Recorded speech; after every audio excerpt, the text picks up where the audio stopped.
So Beckwith-Wiedemann syndrome is a childhood overgrowth and cancer predisposition disorder that affects somewhere about 1 in 10,000 children. The most common characteristics of BWS include those that were originally described by Doctors Beckwith and Wiedemann in their original articles, and they include overgrowth. The medical term for that is macrosomia, an enlarged tongue, and the medical term for that is macroglossia, and issues with the abdominal wall, such that babies might be born with an opening in the abdominal wall, and that's called an omphalocele, or they may have a big umbilical hernia, which is kind of like a big outie. There are a number of other issues in BWS. They can have asymmetric overgrowth, and that's finding that we call hemihyperplasia, where one side of the body or one region of the body may be a bit bigger than the other side. They can have these very subtle findings on their ears with little creases on the front of their ears and tiny pits on the back, and those don't interfere with their hearing at all. They can have red marks, birthmarks on their forehead or on their upper lip or on the back of their neck, which typically fade out in early childhood. Somatic overgrowth, or increased length and weight of the body at birth, is usually present.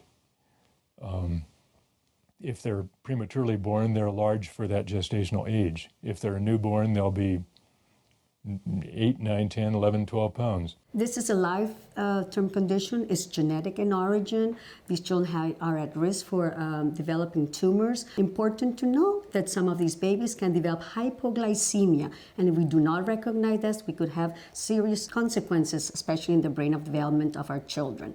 But most of our children with Beckwith-Wiedemann syndrome live a perfectly healthy life. So one of the things that I stress to most families is that intellectual disability and Beckwith-Wiedemann syndrome is rare. They kind of fall into the range of everybody in the general population.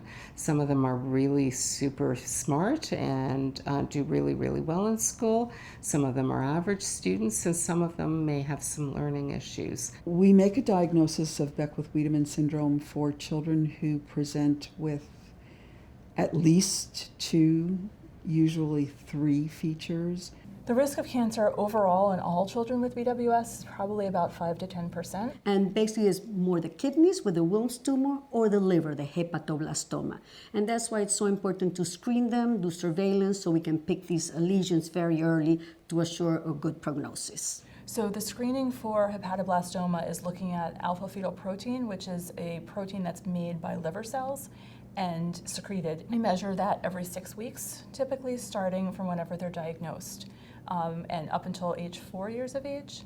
And then for Wilms tumor and other abdominal tumors, we do ultrasounds, full abdominal ultrasounds every 3 months until about age 8 years. It may differ at different institutions, but here at Sick Kids, if the AFP does go up, if it only goes up just a wee bit, then we would repeat it in 4 to 6 weeks and do other liver function blood testing just to make sure that there isn't some other liver issue like mononucleosis or some other problem unrelated to BWS.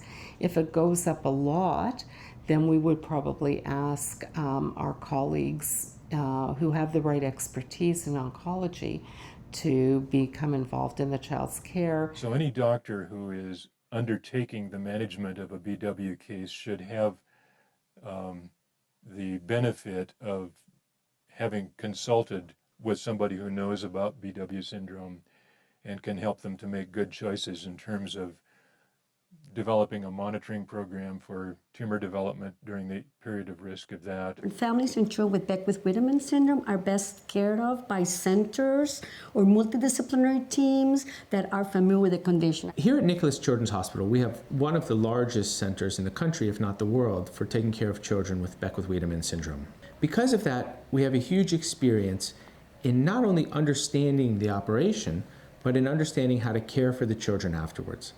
And that really makes a big difference. In a center with experience and judgment, we're able to do things in a higher level of care. We really can fine-tune the process to get the children recovered as quickly as possible.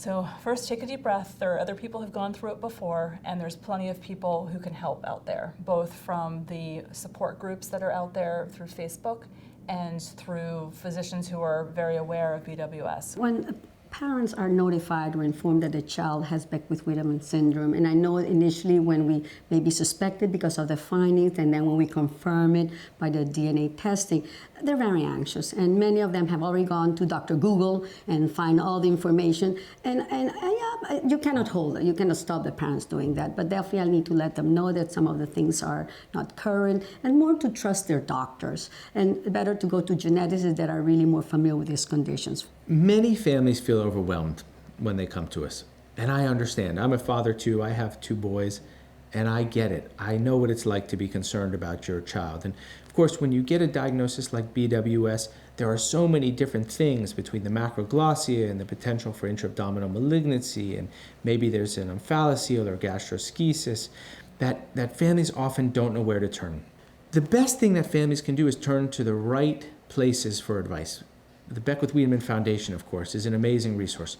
Talking to other families is a wonderful, wonderful resource. Talking to experienced care providers, either surgeons or geneticists who understand the issue.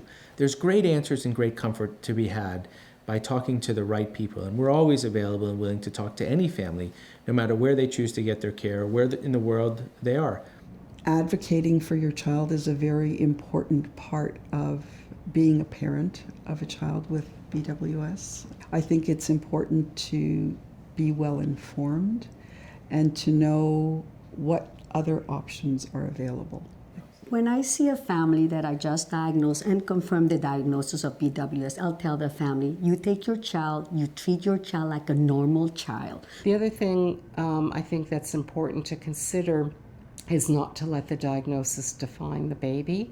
This is a baby or a child with BWS, not a BWS baby. The diagnosis should never define the child. So we have followed probably hundreds of families through this clinic in the last 25 years. And overwhelmingly, I have been really gratified by seeing children who become models and doctors and lawyers and get married and have families.